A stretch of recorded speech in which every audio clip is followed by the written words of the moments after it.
আসসালামু আলাইকুম, আপনাদের সবাইকে স্বাগতম টাঙ্গর হাওরের দ্বিতীয় পর্বে। আজকে আমরা জাদুকাটা নদী, শিমুল বাগান এবং বারিকটিলা এই তিনটি স্পট ঘুরে দেখব এবং আপনাদেরকে ঘুরিয়ে ঘুরিয়ে দেখাবো। তাহলে চলেন শুরু করা যাক ভিডিওটি শুরু থেকে।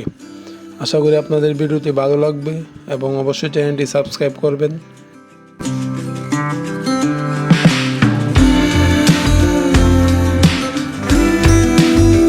সবাইকে শুভ সকাল টাঙ্গর হাওর থেকে। এখন বাজে সকাল 7টা আর আমাদের হাউস বোটটি আরও আগেই টেকের ঘাট থেকে ছেড়ে আসে। এখন আমাদের গন্তব্য আজকের দিনের প্রথম স্পট শিমুল বাগানের উদ্দেশ্যে আমরা যাচ্ছি।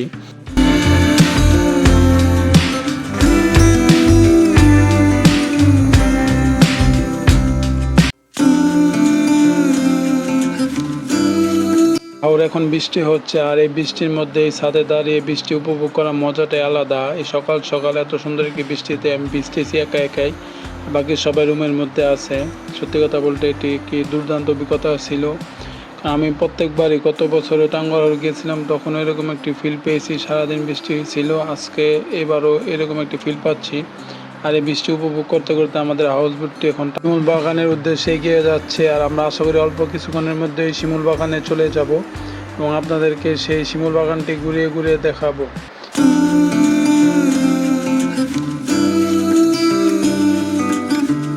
আমাদের এই নদীমাতৃক বাংলাদেশ যে কতটা সুন্দর সেটা আপনাকে বর্ষায় বের হতে হবে। বর্ষায় আপনাকে পুরো বাংলাদেশ ঘুরে দেখতে হবে, বাংলাদেশের হাওর বাওর নদী নালাগুলো ঘুরে ঘুরে দেখতে হবে। তাহলে বুঝতে পারবেন যে আসলে আমাদের এই নদীমাতৃক বাংলাদেশ কত সুন্দর। টেকের ঘাট থেকে জাদুঘাটা নদী তীরবর্তী মানিকগাঁও শিমুল বাগান যেতে মূলত একটি নদী জাদুঘাটা নদী পার হতে হয়। এই দূরত্ব অতিক্রম করতে সাধারণত 45 থেকে 60 মিনিট সময় লাগে। জাদুঘাটা নদী বাংলাদেশের উত্তর পূর্বাঞ্চলে সুনামগঞ্জ জেলার একটি আন্তঃসীমান্ত নদী। ভারতের মেঘালয় রাজ্যের খাসিয়া পাহাড় থেকে উৎপন্ন হয়ে এই নদীটি তাহিরপুর ও বিশ্বম্ভরপুর উপজেলার সীমান্ত ঘেঁষে বাংলাদেশে প্রবেশ করেছে। এর আদি নাম ছিল রেণুকা। জাদুঘাটা নদী তার স্বচ্ছ জল, সুদৃশ্য বালুচর এবং নৈসর্গিক প্রাকৃতিক সৌন্দর্যের জন্য অত্যন্ত বিখ্যাত। এই নদীটির দৈর্ঘ্য 37 কিলোমিটার এবং এর গড় প্রস্থ প্রায় 57 মিটারের মতো। এই নদীর এক পাশে রয়েছে ভারতের মেঘালয়ের আকাশ ছোঁয়া পাহাড় আর অন্য পাশে বাংলাদেশের সুনামগঞ্জ সীমান্ত ঘেঁষা সবুজ বারেকটিলা।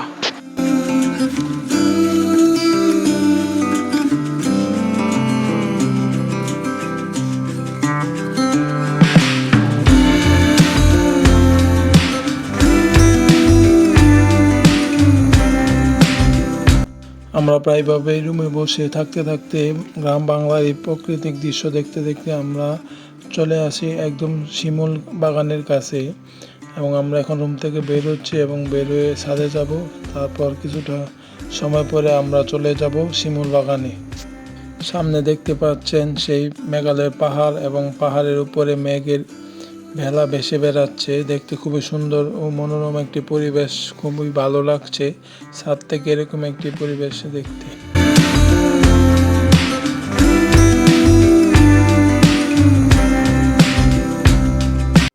আমরা এখন হাউসবোট থেকে নেমে আসছি, এখন আমরা যাব শিমুল বাগানে। আপনারা এখন সামনে দেখতে পাচ্ছেন মেঘালয়ের কি সুন্দর একটি ভিউ, খুবই মাশাআল্লাহ অনেক সুন্দর।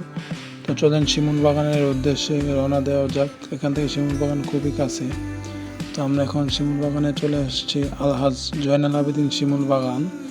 এখানে প্রায় 50 টাকা করে আমরা টিকিট কেটে ফেলি, তারপরে আমরা শিমুল বাগানের ভিতরে প্রবেশ করি। তো চলেন শিমুল বাগানের ইতিহাস সম্পর্কে জেনে আসা যাক।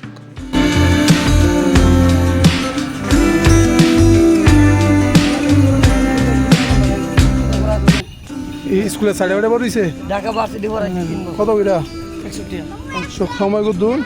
ও দিক দিয়ে নদীর কথা চালায়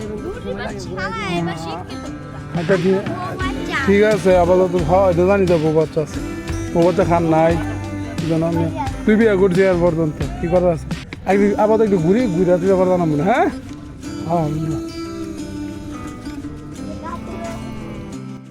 সাল 2002 সুনামগঞ্জের তাহিরপুর উপজেলার মানিকগাঁও গ্রামের জাদুঘাটা নদী সংলগ্ন লাউয়ের গড়ে বাদাঘাট ইউনিয়ন পরিষদের সাবেক চেয়ারম্যান ধর্নাঢ্য ব্যবসায়ী জয়নাল আবেদিন নিজের প্রায় 2400 শতক জমিতে শৌখিনতার বসে শিমুল গাছ রোপণের উদ্যোগ নেন।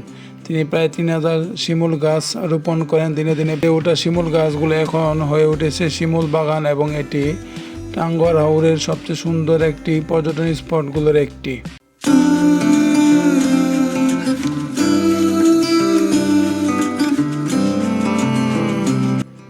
বর্ষার শিমুল বাগান তার বসন্তকালীন লাল রূপ বদলে হয়ে ওঠে সতেজ ও ঘন সবুজ। এই সময় সরাসরি নৌকায় করে যাওয়া যায় শিমুল বাগানে। এর চারপাশে ফুলে ওঠা ভরা জলাভূমি এবং মেঘালয়ের পাহাড়ের দৃশ্য ভ্রমণকে অনন্য করে তোলে।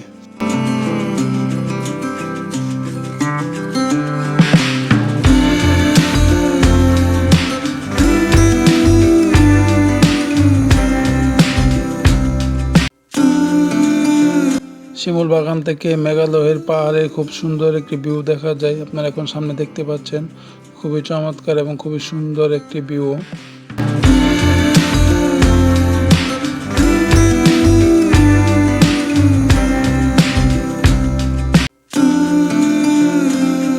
শিমুল বাগান ঘোরা শেষে আমরা আমাদের আজকের দিনে দ্বিতীয় গন্তব্যস্থল বারেকে টিলার উদ্দেশ্যে রওনা দিয়ে দেই।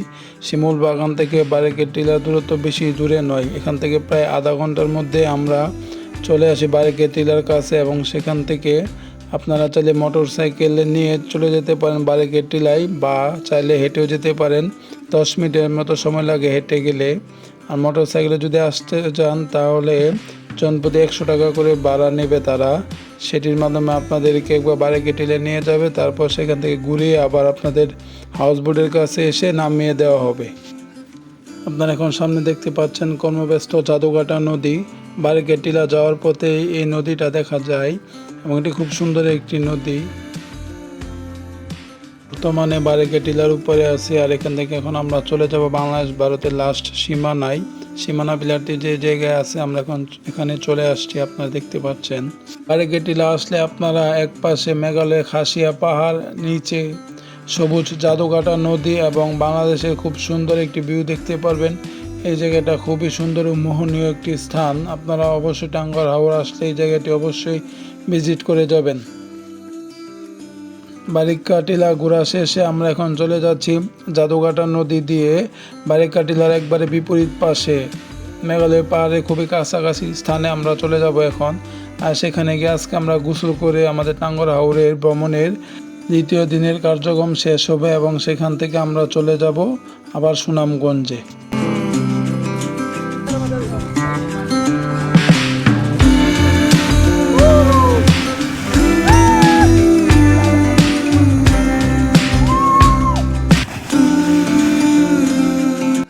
আমরা এখন জাদুঘাটা নদীর তীরে আছি এবং এখানে আমরা এখন গোসল করব। এখানে মূলত জাদুঘাটা নদীতে আসলে সবগুলা হাউস বোট নোঙ্গর করে এবং সবাই এখানে গোসল করে। আমরা এখানে প্রায় অনেকটা সময় গোসল করে লাফালাফি করে তারপর এখান থেকে আজকে চলে যাব। আর এটিও হচ্ছে আজকের দিনে আমাদের শেষ গন্তব্য। আপনারা দেখতে পাচ্ছেন আমরা খুব আনন্দের সাথে এখানে গোসল করছি এবং পানিটা ছিল খুবই ঠান্ডা মেঘালয় থেকে আসা এই পানিগুলো। আর আকাশটা খুব পরিষ্কার ছিল না, মেঘাচ্ছন্ন ছিল, সারাদিনই মেঘ ছিল, কিন্তু এখান থেকে দূরে এসে পাহাড়গুলো দেখতে খুবই সুন্দর ও মনোরম লাগতেছিল।